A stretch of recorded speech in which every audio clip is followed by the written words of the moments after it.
HMS Climate Norton sank whilst patrolling in the North Atlantic, resulting in the loss of 280 men and boys. There were no survivors. 36 of those who died were residents of Thurrock. Would it not be right and fitting if members pay tribute to the gallantry of all those from Thurrock, ongoing until November 2018? And I'm sure that other members were too. Our records show that 35 of the 280 and boys who perished on the Norton had been from Thurrock, had come from Thurrock.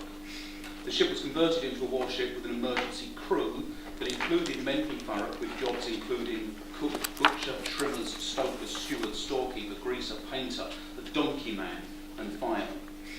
The severity of the loss was covered in the Grays and Tilbury Gazette, and a memorial service was held in honour of those men at Grays Parish Church on the 28th of March 1915. Coverage of the anniversary was included in the Heritage Officer's weekly article in the Thurrock Gazette down memory lane. In addition, the Thurrock Heritage Museum will be holding a temporary exhibition in March called Thurrock All at Sea that relates specifically to shipping loss and its impact on Thurrock. A commemorative civic event will be held to mark key events relating to Thurrock from the First World War in August 2015. This sad loss will be a key focus of that event, which is due to be held at Coalhouse Fort. The event is currently in the planning stages, and as with last year's event at Tilbury Fort, will be informed by the cross-party members of the World War I Commemorative Working Group established to plan events over the period of the anniversary of the Great War. Thank you for your answer so far. The Council is, to its credit, involved in a number of World War I commemorative events. Insofar as I am aware, councillors have no plans apart from the usual Remembrance Day event to commemorate the fallen of World War I as a collective group. I suggest it would be fitting if at every meeting of council between now and November 2018, the names of those Thurrock service personnel who gave their lives in the service of their country be read out, either by the Mayor or the Leader, and a few seconds of silence be observed as a mark of respect. Would you and all members be willing to spare a few moments of time by adopting the practice and including it on the agenda of future meetings?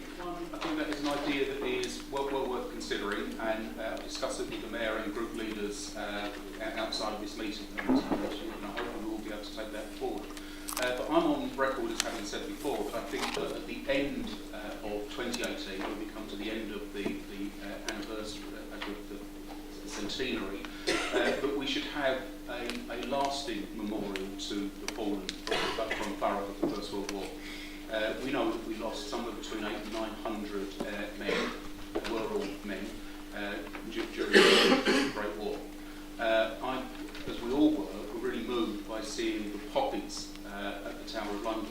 I think it would be a fantastic opportunity for Thurrock schools and Thurrock artists were schools to be given a portion of those 800 men to do a bit of social history, finding out something about them, and then to have a permanent poppy for each of those of the fallen created and put on permanent display somewhere.